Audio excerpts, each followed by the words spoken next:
I love airdrops, and I'm pretty sure that you love airdrops as well. And especially in the Cosmos ecosystem, we have been spoiled for the first half of the year with some very, very juicy airdrops, whether it was the Nomic airdrop, whether it was the Crescent airdrop, or Evmos. And especially Evmos has been a blessing for many throughout the bear market because it's a gift that keeps on giving. And today's video is an updated guide on how to do Cosmos airdrops. What are some of the action steps you can do right now after watching this video to make sure that you maximize your eligibility and do not miss out on any of these juicy airdrops.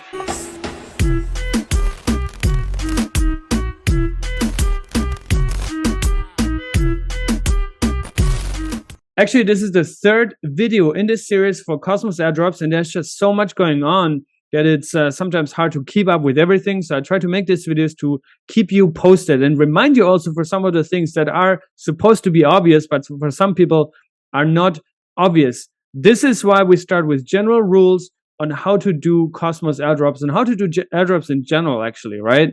So first thing you have to understand is that airdrops are not given out from the projects, from the founders, from the teams to just make us rich and give us free money for no reason, right? Airdrops are user acquisition strategies. It is there to like roll out a token and give it into a defined target audience that might hopefully become a user of a product, right? The second point here is when people start complaining for getting too less, right? They just see that as getting free money, and then maybe one of the airdrops has been a bit bigger, and then they get used to this number, and then everything that's below that, they're disappointed. And I think this is a mindset that is really, really bad that you should not have, because airdrops, again, to remind you, are not there to give us free money. They're there to onboard new users. Third point, super important. Also, do not chase airdrops. Do not chase especially validator specific airdrops. And I see a lot of people, they're just redelegating from one validator to another. And then they end up spending so much time studying this. And then in the end, they do not either get an airdrop because the airdrop never happens, or they get tricked into something. I'm not a big fan of it. But if you do it, make sure you do your research beforehand. Fourth, this should be obvious.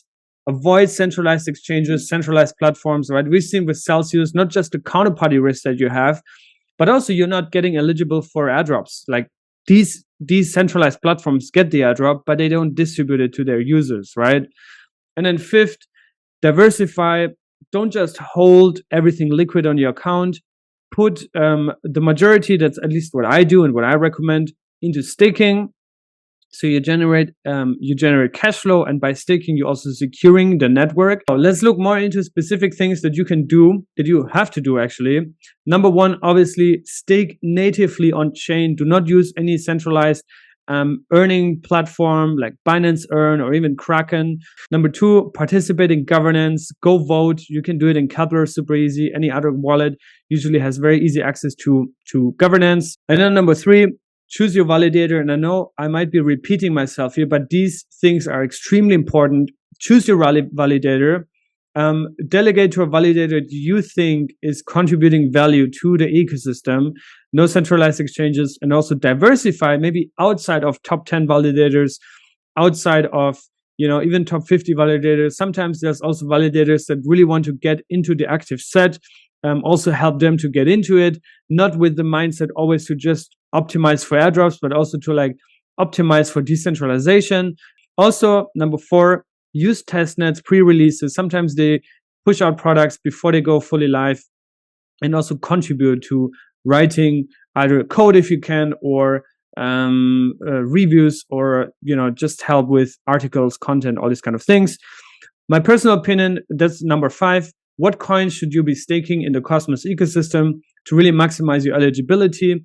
My top five are OSMO, JUNO, Atom, obviously, Evmos, and Secret.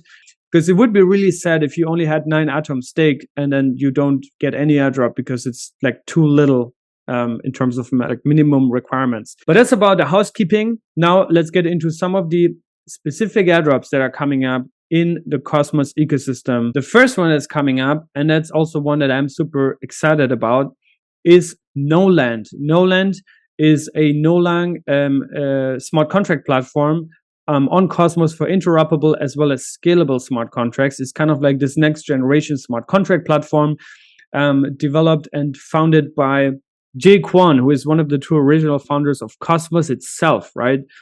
He's the brain behind many of the innovations in Cosmos, especially also Tendermint, the consensus algorithm. And yeah, Jae Kwon is back now. He's back in Cosmos.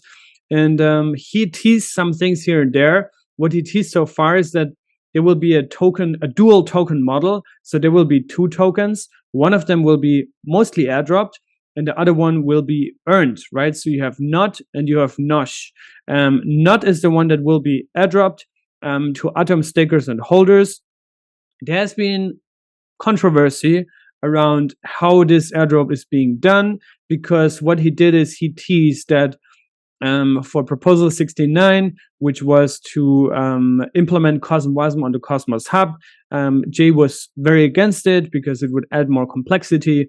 So he said that no with veto voters might get additional rewards for not. And that's obviously a bit of a controversial take, because some people say, hey, this is an obvious bribe. Other people say, or Jay said predominantly, that it's just you know, a reward to opt out, or basically you're slashing the yes voters, and the no with veto voters are, you know, choosing a different pathway. Whatever you want to take this, GNO Land is doing an airdrop.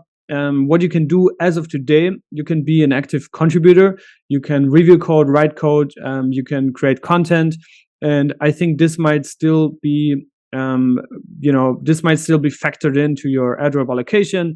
And what I found is that the airdrop snapshot was taken on May 19th of this year. So just recently, actually. So GNO Land, the first one. The second one, Nomic. Nomic is Bitcoin on Cosmos. It's basically a Bitcoin bridge into Cosmos. The product is already live. You can use it today. You can bridge BTC into Nomic, which is a sovereign app chain on Cosmos. There's still no liquidity pools for it. There's still also no liquidity of NOM anywhere. But yeah, so this will be coming very soon. The first airdrop was already done. So if you held Atom and staked Atom, you already should have gotten NOM. But there was the announcement for a second airdrop, which is coming soon. So, and the cool thing about Nomic is also, if you stake NOM, you're not only earning NOM rewards, you're also stacking sats.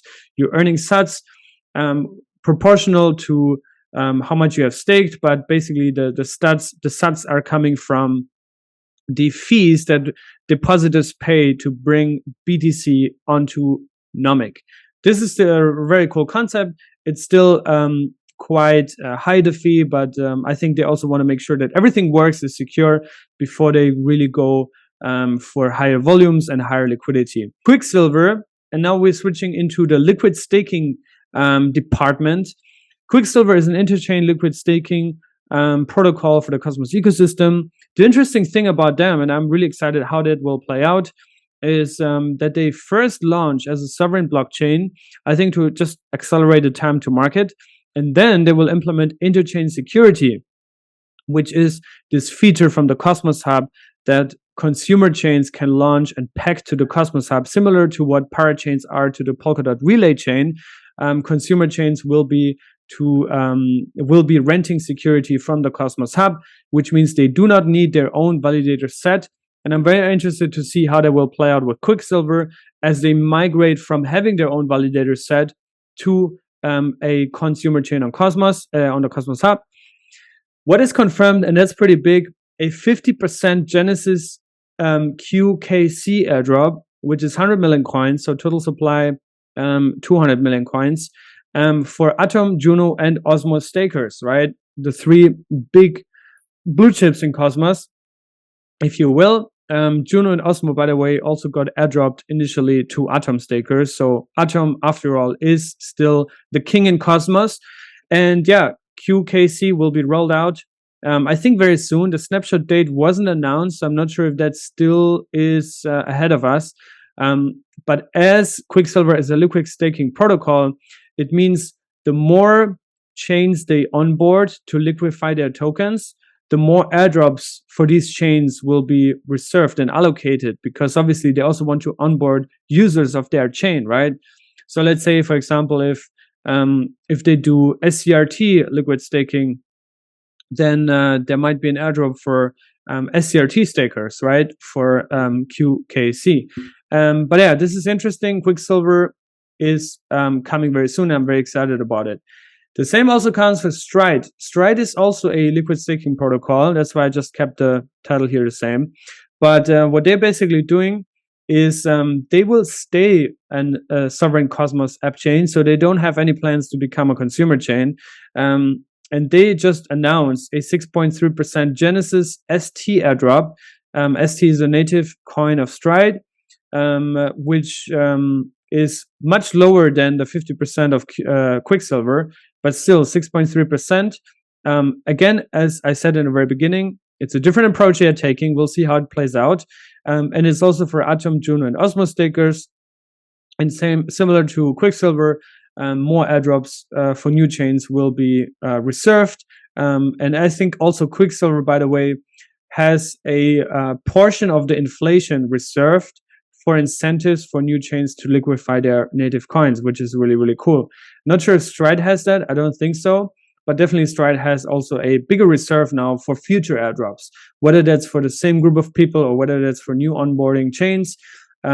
Snapshot was August 14th, 1 p.m. UTC, so very, very recently. And if you watched my interviews, both with Quicksilver and Stride, you already knew that was coming, right? That's why you should be subscribed to this YouTube channel and watch every single video in full length, because that's where you get the alpha. Next one, Neutron. And we're still kind of like in the liquid staking segment. However, Neutron came to life through proposal number 72 on the Cosmos Hub. There's not many details about a potential airdrop, just that the team is evaluating it. But it's a smart contract platform, a consumer chain to the Cosmos Hub. So they will launch without their own validator set, but they will rent security from the Cosmos Hub, which means Atom stakers will also benefit from this. And yeah, it will accrue value to Atom. But yeah, this is basically a WASM enabled chain on the Cosmos Hub. So basically JUNO, just in a different architecture, in a different context, secured by Atom. NTRN will be the governance token of the Neutron consumer chain. The interesting thing about Neutron is, well, it's first of all a general smart contract platform, general purpose smart contract platform, but Lido is the also a liquid staking solution on other ecosystems, one of the biggest ones in the world, actually the biggest one in the world, with STETH being in the top 15 of all cryptocurrencies in terms of market cap. And Lido is launching on top of Neutron. So you have three big liquid staking contenders launching in different architectures, different designs with different rollout plans and models. Now, the next one is Axelar. And Axelar has been a project that I covered very early on.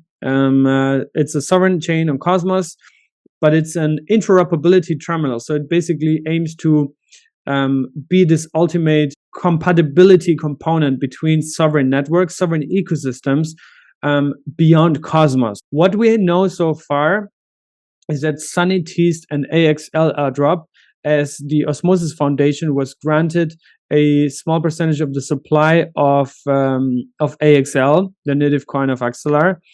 And it will most likely be airdropped to liquidity providers that used bridged liquidity through Axelar in Osmosis, right?